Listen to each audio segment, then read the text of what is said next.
You thought you were scared and sad before. Yeah. And then you get to that part and you're like, oh, I just want to go to bed.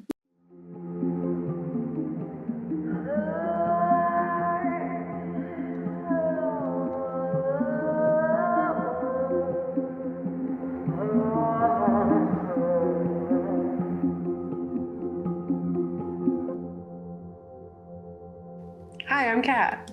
And I'm Gabe. And we're the Ghouls Next Door. Talking about spooky stuff. Yes. We are the Ghouls Next Door, a media literacy show from a horror lens where we explore real life, historical, and societal influences behind our cinematic fears. And we are continuing our Horrors of Society. Yeah, so we're continuing our Horrors of Society series where we're talking about the spooky things that happen in society. As it tends to do. Yeah. Yeah, we're very clever with our naming. We say exactly what it's about. Yes. Which is that society is stressful. Has been, will continue to be, but also maybe we shouldn't think that as much about individual people. I don't know. We'll end up talking about it, but yeah. We're today we're going to be talking about The Mist. It was a first watch for me, not a first watch for Kat, and I know it's like a horror staple. And I probably had seen it, just like probably in the beginning. I was like bored of just like grocery store. Before it got to like normal, the monsters or something. I do know like the ending. I know it to be one of the more famous, like worst ending, like not like it was a bad ending, like badly made, bad as in like the worst thing that could happen. It's just very horrifying, and that like the emotional dread that you feel at the end of the movie is palpable. You thought you were scared and sad before. And then you get to that part and you're like, oh, I just want to go to bed. Yeah. That was awful. Like, I'm just sad now. And that's okay. I think that's what it wants you to feel. So yeah, like mission achieved in that regard. Nobody wants to be here. That seems like a bad time. No thanks. Yeah, I think what's really interesting is if we had watched this and reviewed it like last year, the episode would not be what it is going to be today. Flat out. We have come into some research and some interesting findings that have, changed the way that we view media like this. And I think that's really interesting.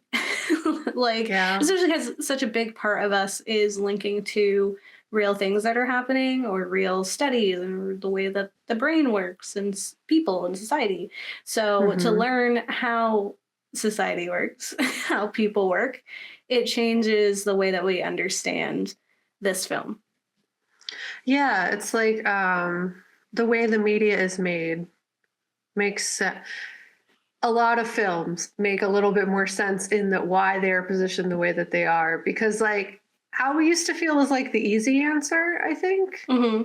It's what they wanted you to take away from it, Yeah. But now I have like a new perspective, which I mean, like both still are like a little bit true, but like definitely a little bit more nuanced than I think we had before. Yeah. I mean, there's definitely, I think a part of it is people aren't as bad as we say they are, but also there are people who are pretty bad. Right? Yeah. There are people who would really thrive in an environment where there's no more rules, and they would find it as this opportunity to finally break free and, abuse the power they might find themselves in. And for sure. But I think the important thing to remember is that that's like the minority. Most people are not going to do that. Yeah, and if anything, like in feeling that they are going to do the bad stuff, like, and not giving them a chance to not do the bad thing, you're kind of manifesting that would happen. Like in the sense that like you're saying, oh, that's trash. and then people are going to try to be trash because you're not having faith that they could be doing a different thing. Yeah. Because a lot of it has to do with like belief and like feeling like trusting people and building community. And it's like, I thought being a hermit was like what I needed to be doing. And now I actually feel slightly differently. And that's stressful because that sounds like a lot of work. To be different. Yeah. And also just like talk to people I don't know more. But it's okay. Yeah. It's necessary if we want to survive spider apocalypse, which I don't know if I do, but yeah. Still. Well, it's like like you were saying right before we started recording, was like, you don't even go to the grocery store. Yeah, you will not get it. Post-pandemic, I exclusively Instacart, and I tip well because they have to suspect themselves to that. And it sounds awful. And I know how awful it is to be in a grocery store as a neurodivergent human. It is one of the most stressful things on the list of things you have to do on the daily. So like, yeah, no, I exclusively like Instacart because it's a lot. I don't like to go to the store. And I remember when we were watching, I was like, this is why I Instacart. Yeah. Because I do not want to be there. Yeah. It seems awful. Trapped outside my house. No. Yeah. I definitely Instacart, but I also, as an extrovert, really like going outside. I like going into the store. I know, Gabe. I like being there. I want to see stuff. Yeah, I mean, it could still be stressful. Like some people just be really wild in the stores, just acting up. Especially, I mean, like we just recently had a water fear with our water quality here in Philly. People were crazy about buying all this bottled water, and then it was okay.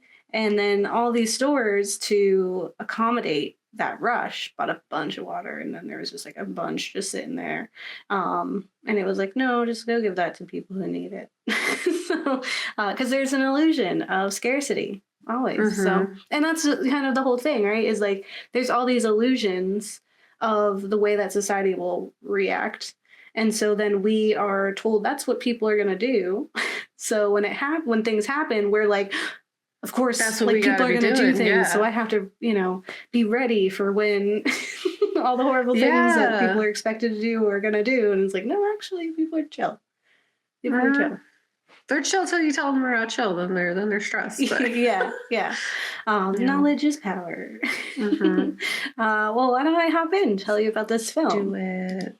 So, we are talking about The Mist from 2007, and it is about a freak storm unleashes a species of bloodthirsty creatures on a small town, where a small band of citizens hole up in a supermarket and fight for their lives. And it is directed by Frank Darabont and written by him and Stephen King, based on a Stephen King short story, which I do want to read. I am interested in. I do take most King books with a grain of salt. As far as like, I have to like prepare myself emotionally for what is probably going to upset me.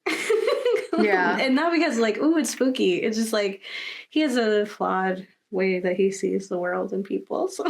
So he makes some really very questionable decisions looking at you and of it.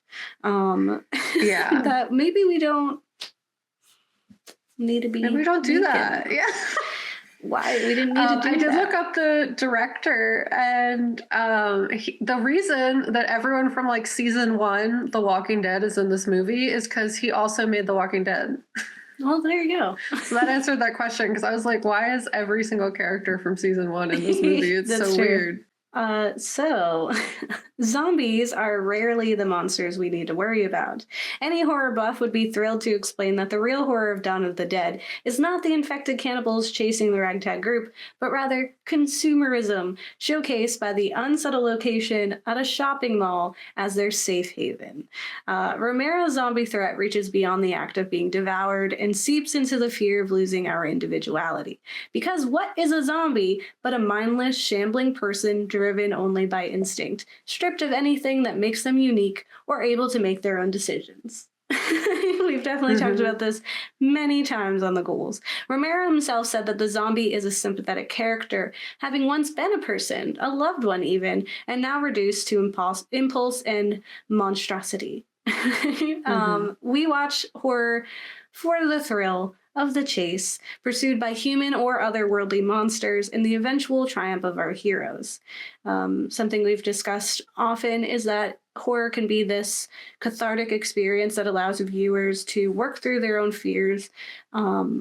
Fears that have faces like self-doubt and oppression, because it's not, again, it's not the monster, and then they get to conquer them.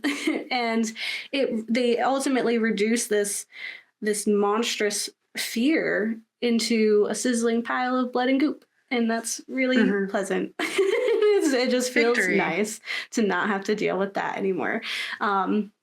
So whether vampire, zombie, ghoul, or tentacled beast, we can agree that these monsters aren't what we should fear, but instead the society that survives these encounters, because people come out of it ultimately changed, right? And some will argue they become what they were always supposed to be, or what they were underneath who they made themselves out to be. King would definitely argue that. Right? And a society created out of disaster and horror, made up of terrified and scarred individuals, must also be something to fear. It is often the people that are more terrifying than the zombies, especially in like any of these films. But like 28 Days Later, like the most terrifying scene is not the zombies chasing them. It's the military time, Yes, 100%. So, and then it just like kind of puts it all into it just reaffirms this belief that that's what you should fear. And absolutely, like, people are dangerous and they will jump at an opportunity. And they do it now, right? Like Kat explained it too. People don't need the apocalypse or the rules to be gone to commit these horrible acts if they are already capable of doing them. They don't need an excuse. And so when we monstrosize villains or like bad people, it separates us from them, as Kat has mentioned, and especially in our Swarm episode, right? So Stephen King's The Mist is such a disaster society. The film and short story follow townsfolk trapped in a grocery store after a mist descends upon the town. And this mist proves itself more ominous than first believed, housing monstrous beings with tentacles, skittering bugs, and worse, skull-patterned spiders that lay eggs inside of you. Worst thing in the entire world. Worst. It's the worst. The whole movie could have been that, and I would have been like, sold. Yeah. I don't want to be there. Yep, you got me. You're right. Forget society. I don't even. I didn't know this was my nightmare. It is. I was like, wow, this is like the scariest movie I've ever seen. Actually, I thought it still haunts me. Of being trapped and being in space. Turns out it was afraid of spiders. So all of these are truly and effectively terrifying, stirring in us deep, unspoken fears of these creatures and making our skin crawl with the thought of them. However, this premise is easily survived. Simply stay out of the mist. And in the safety of the store, we take care of each other as a community, and we survive the night or several nights. Right? It was survivable. Such a short period of time. Yes. They really just had to like stop yelling at each other for a minute. And we see at some point that there are other people who've survived. So like clearly you just had to hunker down. Like you just had to be nice. So unfortunately, as Kat alluded to, distrust and paranoia reveal themselves early in the disaster. And insidious and poisonous, the group's structure plunges into uncertainty and violence. Their secrets and dark histories with each other warp their experiences and push them into desperate, dangerous situations. These actions put them all at risk, proving that the real monsters are your neighbors and not the otherworld demons outside the windows. Which it's the opposite. But that's just the thing, right? King is obsessed with revealing the seedy underbelly of society where everyone is one unfortunate event away from breaking. He lives to spin tales of humanity's supposed true intentions, in quotations. Because are they? So we covered a very long time ago his needful things, which the thesis of is precisely this, that at the heart of every person is a dark secret and desire that they would harm others to achieve. It's just like, oh, everyone wants something bad. Do whatever they want to get it. It, though featuring one of the most notorious monsters in horror, Pennywise, reveals that the real villain is the town of Derry, ripe with racism and violence that has infected the very soul. This innate evil is what drew the creature to Derry in the first place. He wasn't here just messing things up. He came because it was already evil. Which you could definitely hear me talk about at length anytime. So in this case of the chicken or the egg, evil was born long before it was the chicken. So the mist follows the same logic, exploring an innate violence we presumably keep under wraps when normal society has control of us. When Andre Braugher's Brent refuses to believe his neighbor David that there are tentacled beasts in the mist, and instead becomes violent, he's so convinced that David and the other white townsfolk are playing with him, it is an expected, though frustrating moment. We can believe that the tension and toxic history Brent reveals seeps deeper than a lawsuit. It's very obvious that he has experienced pain and discomfort of this town made up of predominantly white, middle-class people who've weaponized their whiteness against him. And it's like a moment. We had a little tension when we first meet them, and then they're in the store together. They came here together, presumably cleaning up any misunderstandings or the stress they had. The kid even asks, is like, we're cool now? Yeah. I love that. I want us to be cool. Yeah, because there's a kid. He doesn't have like, prejudice.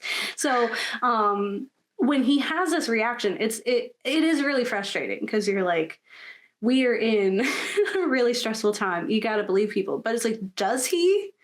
He doesn't. Yeah, he really doesn't. And in that scene, I haven't read the book, so I don't know if that character is Black in the book, but just kind of that tension and him being surrounded by these like hick townsfolk who were mean even to David, like already like because David has money and went to school.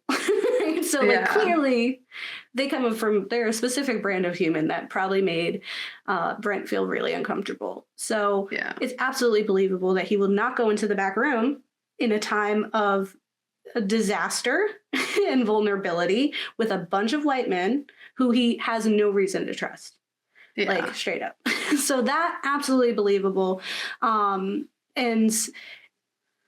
like that makes sense in that time. But then there's also the terrifying evangelical Mrs. Carmody who begins preaching the end of times and just claiming that the creatures and murderous mist is a reckoning, a warning from God that she is at first dismissed for. People are like, oh, crazy lady. And as the rules of society do start crumbling away, leaving a vulnerable and more pliant community in need of guidance, her words of retribution and call for expiation seem reasonable because they're looking for any guidance. And that's what King wants you to think. And that's what the people in power want you to think, is that if we don't have someone telling us what to do and how to behave, we, of course, are going to be bad. People are going to be so naughty if there's no one to tell them, don't do that. That's not how society works. That's not how society has ever worked. We know that. We know historically societies, like any communities, like group of people came together, they figure it out, they work together, they don't need somebody to hurt them to be a good person. That's not how that works.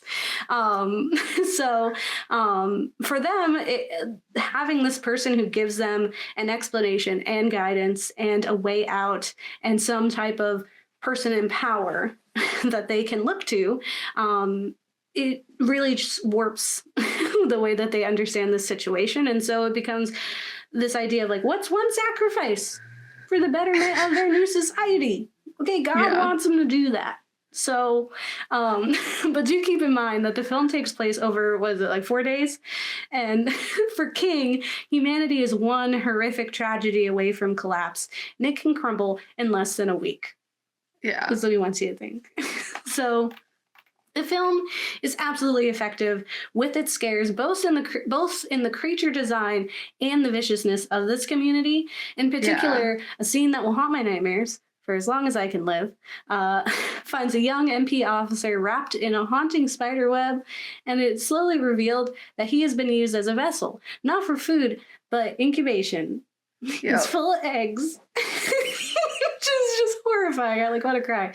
And during a fight with the grotesque, ghostly alien spiders, the MP's body falls from his web cocoon onto the ground, and in true king horror, because he is very good at it, bursts into 1,000 spiders.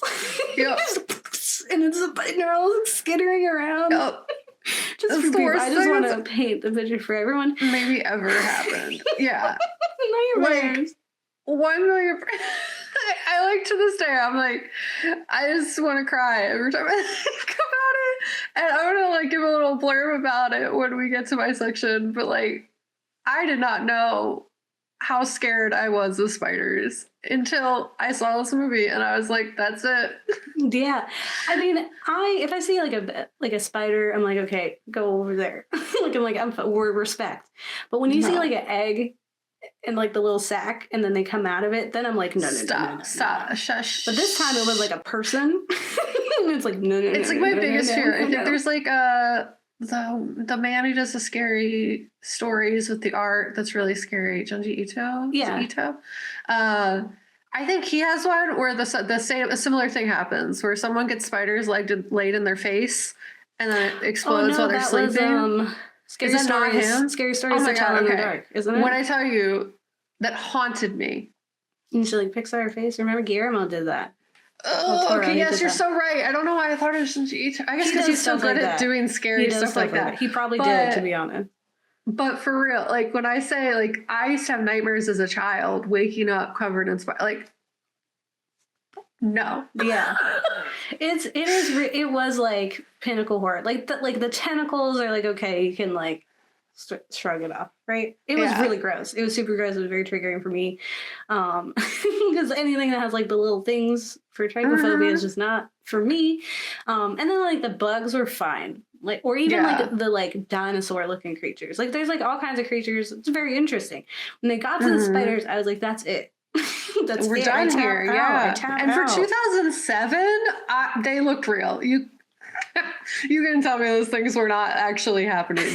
They were like shockingly convincing and so upsetting. I don't understand. It was 2007. The design graphics were not that good, were they? I don't know. It was like the whole movie felt like it was full of myths. I'll tell you that. But it like when he fell and he burst into spiders, I was like, that's it for me. And that's just the thing, right? After that event, that would surely break anyone's psyche. Yep. Mrs. Carmody's insane rants of God's punishment absolutely ensnares the community of the store. It makes sense. After you see that, how could you not be like, okay, yeah, God did that. God's really mad. I don't want to burst into a thing of spiders. You're so right, crazy lady. I'm not going to take the chance, right? Like at that point, it's like I don't want to take the chance because what if it is God? Because he's a jerk. He does all kinds of terrible things. He would totally put a man full of spiders. All I'm saying is, if that's what we're doing, me and God are going to meet real soon. You know what I mean? Take me from this world. I do not want to be here if the spider thing happens. Yes. No. Well, Mrs. Carmody, after this event, now has control of this store, which is like the big premise of it, right? Also, like, religion has a cult mentality to it as well. You need like that community that we talked about. But at the core, it is that idea of like there's someone in charge telling you the answer because we're all looking for answers. Yeah. We're all looking to fit in and we don't want to be here. If this is the way that we stop being here, okay. Right? Yeah. Like that's what it feels like for them. And so her ability to corrupt the minds of this small group is really terrifying as they descend into chants of expiation, which we looked it up. This was like retribution, reparations. Before they end up in their, wild hysteria, stab a young military officer as a sacrifice to her Old Testament God. And it feels very believable in that way.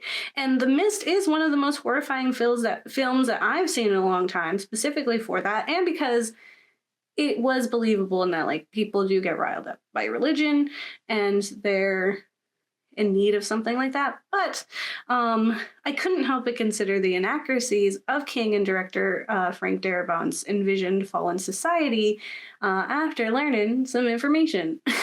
So thanks to a very helpful and thought-provoking video by TikTok user Better Strangers Book or Matt Hirschberger, my expectations of these disaster societies have been forever changed. And in the video, he explains that people in the field of disaster studies have found in their research evidence that contradicts King and Darabont's dark world. Which is also interesting because Darabont making The Walking Dead. That's another example of like the zombies aren't bad. Like the walkers are just walking.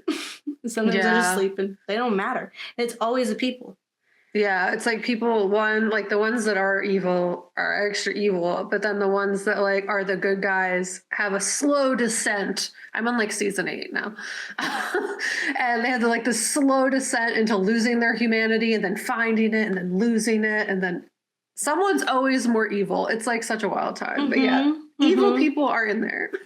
King and Darabont are like really believe in or really work well with creating narratives in which people are the villain, even when we're surrounded by something that is obviously a villain, like, but unintentionally a villain. Like zombies don't know they're not doing it in this sinister fashion. They don't mean harm. They're just trying to live, right? Yeah. Or unlive, whatever.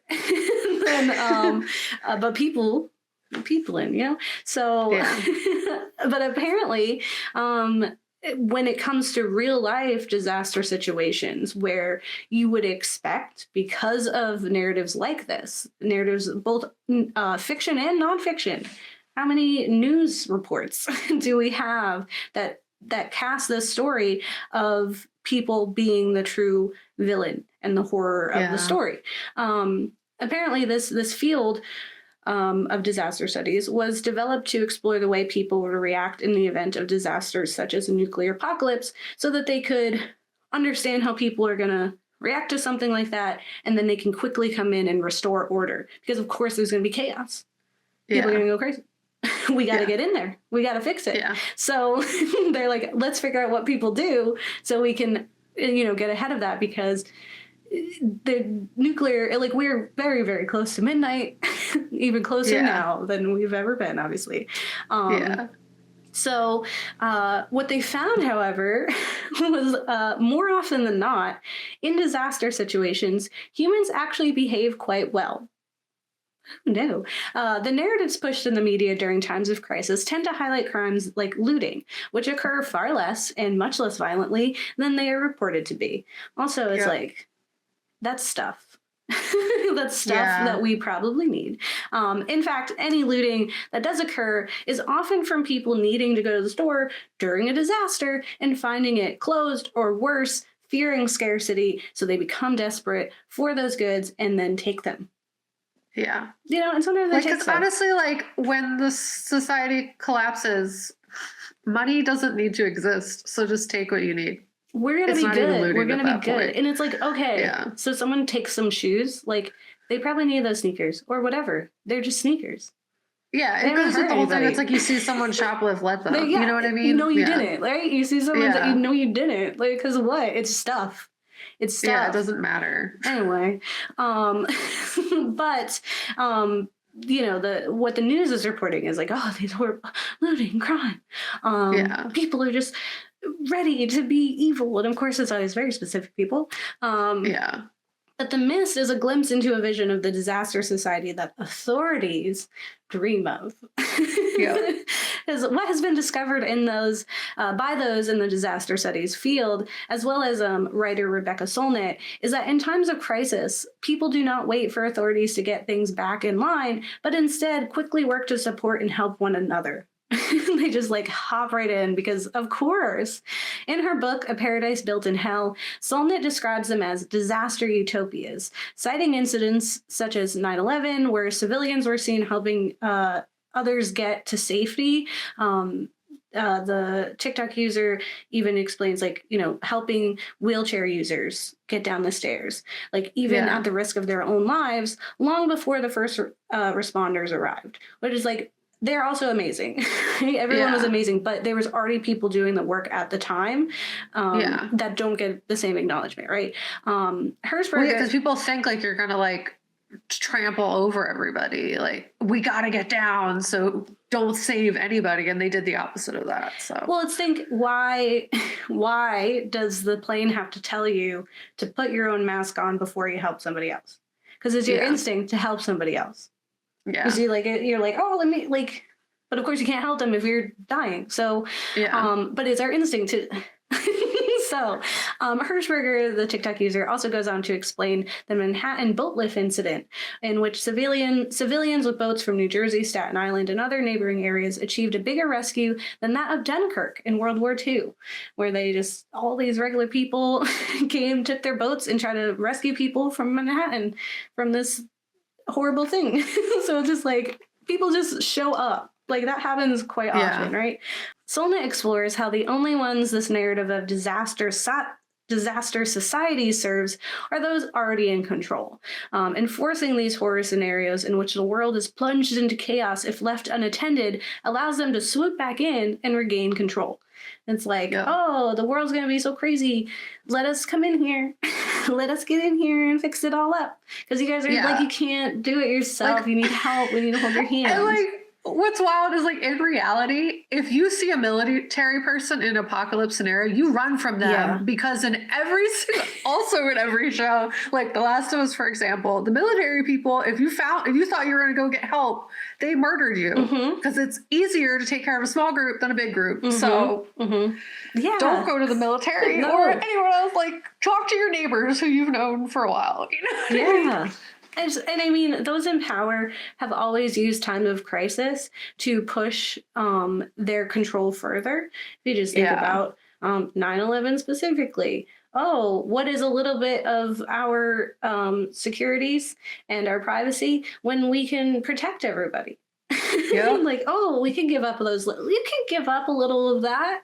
You can give up Patriot a little of that. Act. Yeah, it's fine. Like, Snowden's like, it's okay until something else happens and you're like, oh wait, none of that really mattered. But so there, like, it is benefiting a very specific group of people. Doubt and fear are powerful tools of the oppressor. Yes, I was saying, like, to Mike, I was just like, it is like a George Orwell dream.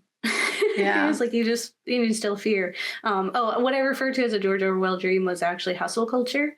It's like, because you convince everyone to be like, working is cool. Working hard for we love this. Is awesome. Like, I haven't seen my family in 2 weeks. I'm love it. But I'm getting that money. Catching a bag, like, that Orwell would be like, where?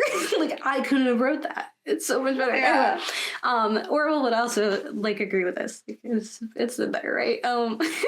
So, in an article on Alta Journal Online titled "Rebecca Solnit Considers Disaster Utopias," writer Anita Felicelli enforces Solnit's understanding of the strength of our communities without authority, saying, early in the book, for instance, she disarms us with the story of a blackout in New York City in 2003 that revealed the Milky Way, long hidden from view by light pollution. Far from serving as a source of panic, the blackout becomes a metaphor for the brief utopias that bloom after disaster, showing humans what they could be to one another. Solnit explains that the current social order is something akin to this artificial light, another kind of power that fails in disaster. She doesn't see our hierarchical stratified social order as inevitable. It's human-made, which means we can unmake it too. Which is like...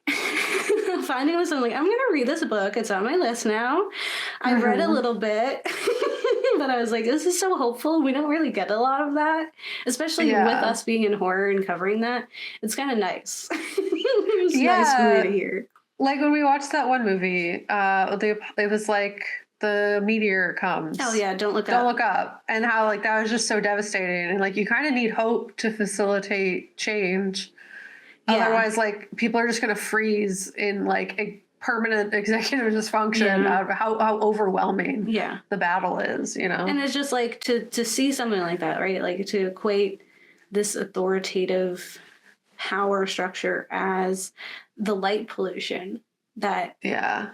If it were gone, imagine the Milky Way. Imagine the whole system we could see and we could flourish under, were we not shadowed by this overarching power.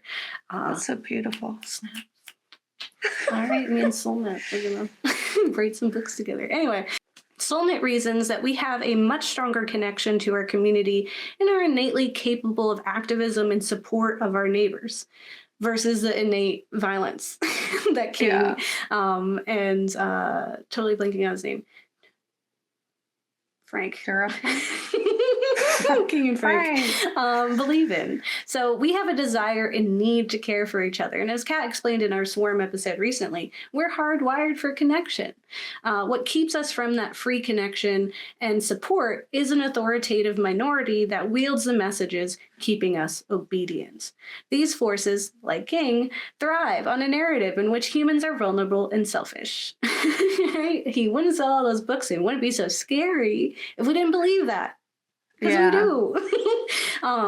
Belicelli argues that Soulmate believes strongly in humanity's potential, saying if people know how to strengthen the social fabric with moral action in such instances, why is it so challenging to create a society in which we can make sure neighbors are given shelter and food and civic love predominates? In one of Soulmate's disaster utopias, the monsters in the myths would be no threat at all. We can envision an alternative ending to one so notoriously grim, one in which the neighbors of the small town work together to reinforce the windows and doors and hunker down until help arrives. In this utopia, Brent and David are able to put aside their differences and work together to protect their home and neighbors. But more importantly, in this utopia, I never have to see a man disintegrate into a million spiders and my nightmares forever. Yeah. So that's where I'm at. What a true nightmare that was and will forever be. Yes. No, honestly. And it's like, there's so much to it that was stressful, but also it's like having the hope aspect, like in a world where one, we don't have to even see the man disintegrate into spider because we stayed inside. Yeah. First. We didn't like and also like, I get like in the film they're calling out like the hypocrisy of some religious people who are like God, God, God, but then also are like murder him. Maybe we'd also see like a world in which she was doing a little less. You know what I mean? Like yeah, she wouldn't have seemed so right, because that's the thing too, and that's something I see with King is like at one point when it was like she didn't die. Like there's moments where she should have and she didn't. And I was like, so is it God? Because it could be. And I was like, it's getting a little too M. Night Shyamalan here. It's getting a little too spiritual. It's getting a little too... I think it was a coincidence. She stood still so the bug didn't sting her. The other girl was like flapping at it and like trying to hit it. So like, of course, it thought it was a threat. She was like, I'm chill, don't eat me. And it was like, all right, cool. I think it was a coincidence. And she just uses like a series of coincidences to convince people that more like high level stuff was going on. Like that sounds like the Bible, series of coincidences. Yeah. But like, yeah, like, and like in reality, if they were actually like following some of the things that they claim to believe, that they probably wouldn't be like, go murder these people. They'd be like, yes, of course, give food to everybody, take care of everybody. Be as Jesus. The intent of religion initially, before it got all scary and weird, was to like build community and like take care of each other and like have good stuff going on. And it's like transformed, or it has been honestly many times. It transforms at times into these horrifying, like real dangerous situations in which they're like, we use our religion to justify the murder of people. And I was like, that's it becomes a source of power, right? So it's just like the other authorities that we see that spring up in these times of need. That's just another version of it, right? It's just that they have a different like, you know, platform that they're standing upon. But ultimately, at the end of the day, it's the same like message, right? It's just like, follow me. I know what's right for everybody, and what's right for everybody is that we get rid of all the ones we don't want, the ones who don't listen to us. They're not Yeah, it was like that meme you sent me the other day where it's like the train analogy or the metaphor, and it's like, oh, I solved it. I just murdered the person who kept tying everybody to the tracks. And I was like, yeah, exactly, it's over. That's all you're going to do. Because that's what the trolley problem answer is. Get rid of the person putting people on trolley tracks. Yeah. That would be the solution. That's why, like, halfway in the beginning of the film, I was like, oh, she's dangerous. You need to get rid of her. Yeah. And then I was right. You definitely should have got rid of her earlier. I don't know. But it's fine. It is what it is. At the end of the day, this film was a lot. It made me realize my fears that I thought I had weren't what I thought I had. Like, I'm not scared of the ocean. Not really. No. What I'm really scared of with every fiber of my being is exploding into a pool of spiders. That is my new fear unlocked forever. It's everyone's fear now. As well as my, like, I do not want to survive spider-based apocalypse. Absolutely not. Especially giant acid slinging spiders that lay eggs in your entire body while you're still alive. Absolutely not. Like, kill me immediately. And what's really interesting about this, because, like, honestly, if I survived, I would never emotionally recover if I saw a man melt into spiders. You would not be able to convince me the rest of my life. I'm still not recovered. I'm not filled with spiders now. And it was on the TV. And I'm not recovered. I was in this scenario in which I saw the man dissolve into spiders. I was near the spiders. I don't know. I'm not aware of everything all the time. They could have laid those eggs in me. I wasn't paying attention. Absolutely not. I'm for the rest of my life convinced I am of spiders. You need to murder me. Yeah. I gotta go. Yeah. So before watching this film, I don't think I'd ever seen an apocalypse scenario that I was absolutely fine with dying in the first 3 seconds of. I did not need to make all the 4 days. I usually think like, oh, I'm going to survive or I'm going to try, you know. I'm not usually like, oh, immediately murder me. You know what I mean? I'm usually like, I'll like see what's up with living a little bit more. With this, absolutely not. But it is a relief to know that this apocalypse probably wouldn't take place. Not just like the spiders. I mean, maybe the spiders could happen, but as Gabe outlined very nicely, people aren't going to be doing this. So that part's nice. We also probably won't unlock like another dimension. You know, we won't bring the upside down to the right side up. Hopefully.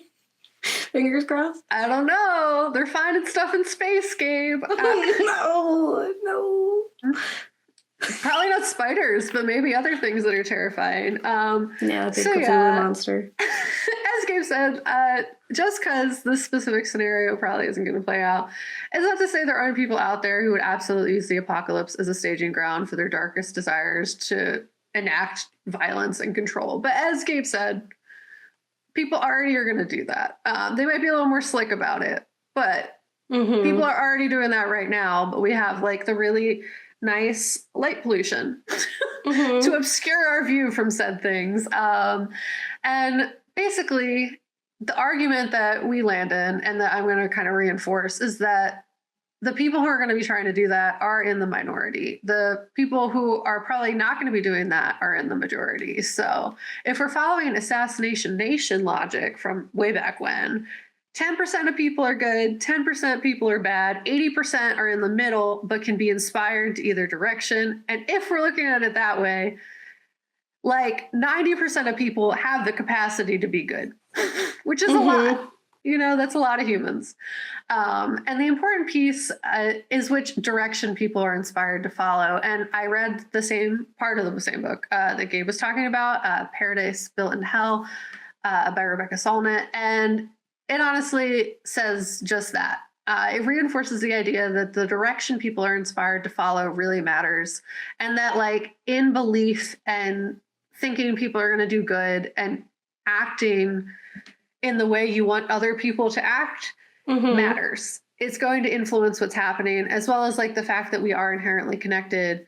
It all kind of ties back. So Solnit reinforces the idea that the direction people are inspired to follow really matters by saying, belief lags behind, and often the worst behavior in the wake of calamity is on the part of those who believe that others will behave savagely and that they themselves are taking defensive measures against barbarism. From the earthquake that shattered San Francisco in 1906 to flood in New Orleans in 2005, innocents have been killed by people who believe or asserted that the victims were the criminals and they themselves were the protectors of the shaken order. Beliefs matter. So ultimately, this take suggests that society has an influence over our perception of what's good and bad and what that can be. Morality, as much as people would argue is objective, is scientifically, from an anthropological standpoint, subjective to the individual, group, etc. So someone's understanding of justice will influence how they act in an emergency scenario. So it is in all of our best interest to believe that people are going to do good. Because that belief will spread. So belief in our fellow humans can also influence this. So if we're believing that people are going to be horrible and murder everybody, then like we're going to be on the defensive, we're going to be less likely to trust each other, and that's just going to perpetuate this kind of distrust that lands us in a situation of not being safe. It's like what we saw in the film. Exactly. And the belief about humans being bad is something that media honestly perpetuates, and is something that media uses to reinforce our allegiance to the oppressor. And because of that is dangerous. So like, honestly, this film, as scary as it was, is trying to position something kind of dangerous, as a lot of zombie movies do as well. And it like basically is just another instance of media perpetuating mistrust of humans around us that reinforces our desire to isolate from each other, which is like not our inherent way of being. It's oriented or motivated entirely by fear. And if you fear people, it's going to really like influence whether or not you're going to survive these disaster scenarios, honestly. It's like propaganda. It is 100%. And it was very entertaining propaganda. I will give it that. I was scared the whole time. It was arguably a good movie. Yes. But it was a very good horror. It was a very good horror movie. But is it doing something it shouldn't be doing? I don't know. So the media we consume influences our perception of other people and can either be used to unite us or divide us. So essentially, this can transform this can transform by how connected you are to people within your community. So many communities are already built with the understanding of looking out for one another, with committees and people within it that act as inspiration to the people who live there to follow that understanding. Like, we take care of each other. It takes a village. Like, we're going to look out for each other in situations every day, but also in instances of disaster. So if you're like me and don't know any of your neighbors and actively avoid talking to anyone you don't already know, this might help motivate you to establish lines of connection to people around you, in that it is the people around you that make survival in these scenarios possible. It's basically motivation to like go outside and make friends. Because I was like, I'm not going to go make friends because people are trash and I don't want them to come murder me. They don't want them to know who I am because they can't murder what they don't know. You know, what I mean? Which is like super like intense and irrational thing. But this has actually showed me like maybe not. Isaiah's right. I need to say hi to the neighbors when they're outside. Talk to your block captain. I don't know if we have that. We have a man who thinks he's the mayor of our block, but I don't know if he actually is. You have to talk to him though. But yeah, essentially it is the people around you that make survival possible, and it's motivation to basically establish connections and build spaces of camaraderie that create a sense of care for each other, because that ultimately will increase your chances of surviving a kind of scenario in which disaster unfolds. So Solnit continues to say the argument against such keeping in terms of like looking out for each other is often framed as an argument about human nature. We are essentially selfish, and because you will not care for me, I cannot care for you. I will not feed you because I must hoard against starvation, since I too cannot count on others. Better yet, I'll take all your wealth and add it to mine. If I believe that my well-being is independent of yours or pitted against yours, it basically will justify my conduct as natural law if I decide not to help you, if I decide to do harm, because survival of the fittest, man. It's capitalism's slogan. I'm telling you, Orwell loves this stuff. Yeah, if this whole idea sounds familiar, it's because much of our understanding of capitalism is built on that thought alone, in terms of its individualistic thinking and the survival of the fittest, super ableist, gross mentality. And the media we usually see surrounding the apocalypse generally suggests that capitalism and the harsh, cruel way it operates is inherent to us. It is who we are as humans. Humans just do that, you know? Yeah. It is built into human nature. We are inherently trash. Yeah. Quoted Stephen King. Yeah. Especially, and they like make it sound so inevitable, and that like even in the deconstruction of this society, humans will lean into capitalism and that way of being without the oppressive structures that exist. And then you have Octavia Butler, who created Acorn. You're like, oh wait, maybe not. Yeah, no. Oh my God, I love Acorn. If ever religion would have gotten me, it's that one.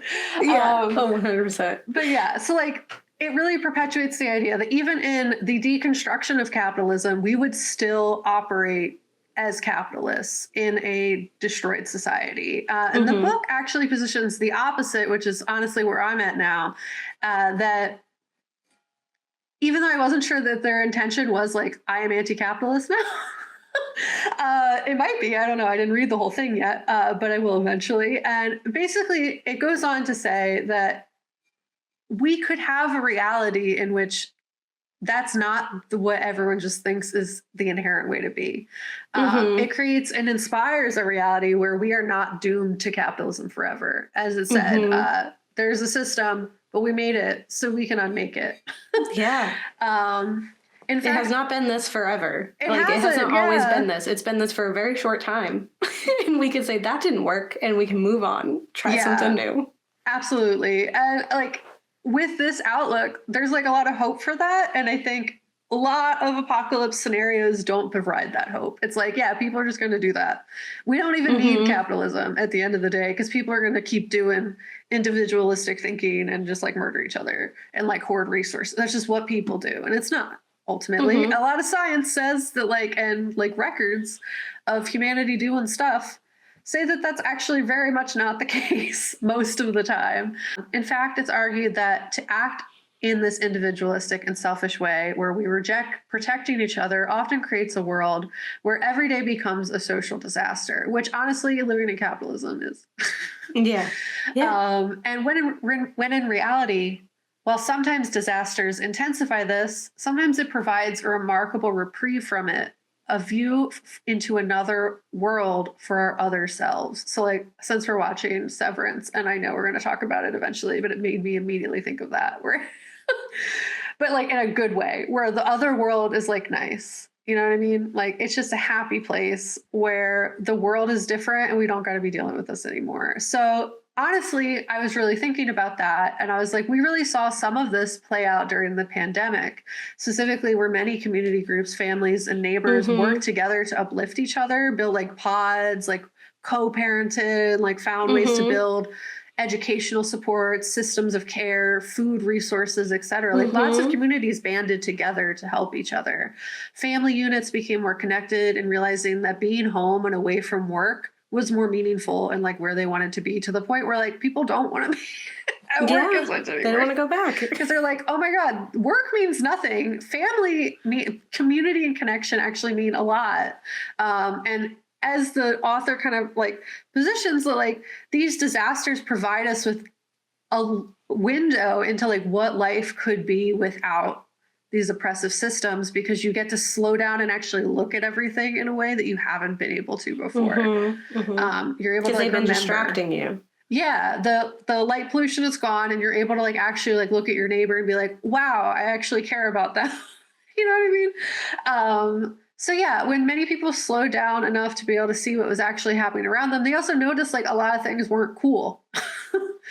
And we even saw a slight shift in our government providing aid that was previously claimed was impossible in the pandemic, through like stimulus checks, increases in welfare programs, healthcare, unemployment supports, that they were like, oh, we just don't have the money for it. And in reality, we're like, oh, look, money isn't freaking real. And we could have just been helping people this whole time. Think about all the accessibility. Who says there's consequences? Like, who decides? Yeah. There doesn't need to be, ultimately, because we're the one who made the stupid system. Yeah. But yeah, Inversely, we did see companies exploit already vulnerable populations to expand their own wealth, but as the author says, both exist and both show the great capacity for good the majority of people have, as well as the true face of a small minority of people who are pulling the strings to do bad stuff. And the book continues to really position the power of belief and how it influences their action as humans. It also provides many anecdotal and like experiences of people building strength and community in times of government and media absence. So very opposite of what we see in The Mist. And the takeaway being that if we were to truly believe that humans will act as they do in The Mist, it'll more likely play out that way. But if we instead choose to believe and inspire kindness and care, most people will return that energy. And honestly, that sounds way better. Then spider dissolve time. Absolutely not. Yeah. Like we could have just had a nice vacation from work in the store for a few days. Absolutely. Yeah. Oh, I don't have to go. I'm watching From, which is a show on Prime Video, and Evil Corp. Speaking of minority with too much power, but the whole show is like this weird ragtag like community, and there's something that's sinister that's happening. But everyone's just like, this is an example of a community in which like people are going to work, right? Like there's a diner or someone's tending to the animals, but there's no money. There's like 30 to 50 people in this little town that is constantly under threat. And they work together. They're not, and it's not because, I'm going to like get money for it. It's, I'm doing this because we need to survive. And I can help. Yeah. This is the way that I can help and support my community. And also like, people are like, who would do jobs if we didn't pay people to do jobs? And it was like, people have been doing jobs forever. Yeah, like people would just do the jobs that need to be done so that everyone survives. The benefit is survival. Yeah. Or they would do it better. You get to have generations. Great. That is the reward. That should all the reward that is necessary. Yeah. I don't understand. Yeah. They just get to survive. They get to live their life. Yeah. They'll do it good and well. And like get to be happy. Oh no. Can't have that. You get to sit in the sun. Oh, the worst. You get to have hobbies. Yeah. You get to see your kids. Oh, that's God. Why would anyone ever want that? Thank goodness we have these people in power. Yeah. These thank goodness small, I have to work 9 hours a day. 1% has all the money. That's so good. Yeah. That's very good for us. Imagine. Yeah. Yeah. It is. What if we didn't have to? It would be great. Yeah. Yeah. I think it's it is such an interesting idea that we have essentially created these narratives. Like we've bought into these narratives as a society and then perpetuated them to the point where it could be detrimental to us in the end because people would just continue to believe that. Sometimes that's all you know about other people is what you're told because you don't go outside. So yeah. And I really love that you brought in the pandemic for that section because it is really true and that's something that we really address even with Don't Look Up, right? It was this, there are people who are being dumb and being really scary, but they were already scary. They were already dumb. They just were Mrs. Carmody where their platform was risen and now they have a bigger megaphone and people were not already equipped with an understanding of the goodness that people can have. And so they were already expecting, like, of course the government would create an evil vaccine to hurt us because, I mean, honestly, the government has done that. But it's like, we're told that it happens so often and that there's no other, like, there's no alternative, right? It's just people are going to be evil. That's what King wants you to know.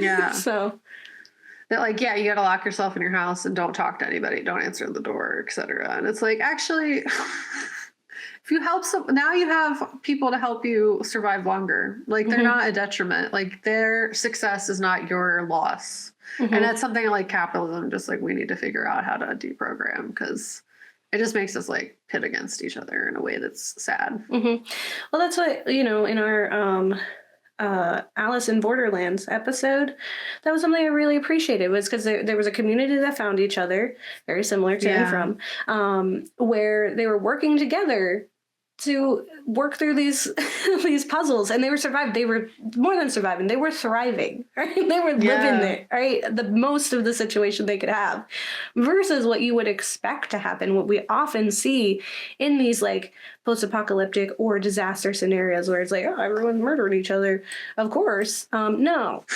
They're not. It's not, of course. It's not. We really don't gotta. Like, we could just be nice. Yeah. 100%. 100%.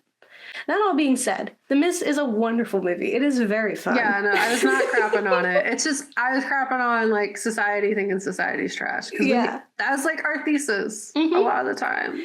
Yeah. So, that's what the thesis of horror is. Yeah. Yeah. And it's often, like, society has hurt us a lot. And so we use this as a way to, you know, get that out. But I do think it's important to every now and again remind ourselves that that's not the case. Like, that's one of the things I had to quit listening to true crime, right? Because I was only hearing true crime things or only reading true crime things. And I was like, oh my gosh, people are murdering other people all the time. Like, nowhere is safe. It was really bad and damaging for my mental health until I stopped and was like, most people aren't murdered. Most people aren't a murderer. And you are safe. Like, I mean, there are dangers out there. Absolutely, you should be aware of them. But they're not only everything, you know? Yeah. Well, it's also, like, recognizing the damage of systems versus individual people. Exactly. And, like, the system is trash. Oh, 100%. Absolutely. 100%. That is the enemy. Yeah. People, your neighbor, probably not. Like, unless they're really wild. But, like, most of the time, they're not, you know, like, people are just going to people, and sure, you got to meet people where they are, but it's a system that does it without even people doing nothing. Like, it's the one that doing the things. Yeah. Well, it's like murder. And it's like, cool. Yeah. Excellent. Even in the film, right? The real bad guys. I mean, like, there was a lot of bad guys. Okay. The spiders, number one bad guy.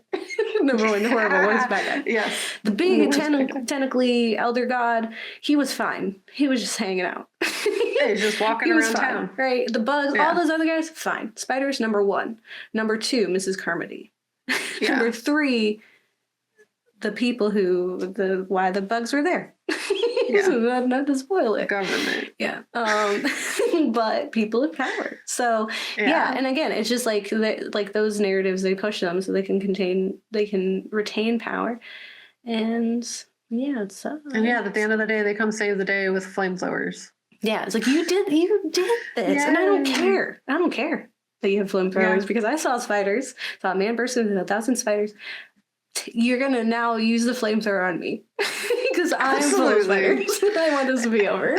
Yeah, I have to go. I have to go. I can have here. We're done now. It's fine. Please release me from my spider flesh prison. I need to go. Please. Yes. SOS. We're the same page. That's the only disaster where I'm like, okay, yeah. Yeah, look at me. Okay, that's fine. We don't need to go to the pharmacy. I'm just gonna let asthma take me out naturally, and I'm gonna go sleep. I'm gonna go to the big sleep. And just never wake again to spider hell. I don't want to be here. One of those times when I wish I had something I was allergic to, you know? Oh, fun fact. I'm allergic to spiders. What? Oh, that's perfect. So you die right away. You don't even survive the egg situation. You're done. They're like, they bit me, I'm dead. I'm done.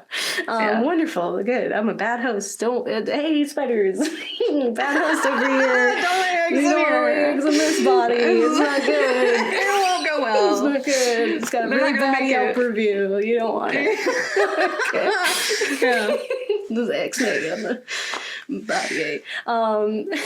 Excellent. Well, I hope you enjoyed this episode. You learned some things, and hopefully we're inspired by some things. It's very, very few and far between that we have episodes where we can feel inspired instead of really sad. Which, honestly, this episode could have made us very sad. And when I programmed it, a different way. Absolutely, yeah. When I programmed it, it was with the intention of it's going to be really sad. Yeah. And I think it's like, even in like last week's episode with Candyman, like that was still, it wasn't as bleak as it could have been. Right? Yeah. And Swarm too. I'm finding that we've grown as well as society has grown. And I think that's wonderful. So let us know your thoughts. If you like The Mist, if you read the short story, tell me about it. I'm going to read it soon. And don't get married. Well, you know, I don't want to say they eat your kids because we want to trust. Yeah. We want they won't eat your kids. They'll protect your kids. They'll take care of them. Yeah. Ensure that they have all the right Family supplies. Unit.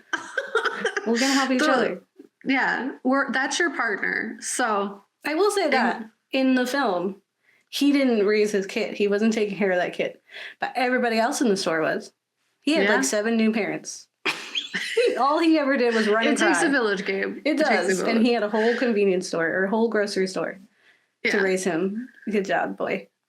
Yeah. All right, bye. Bye.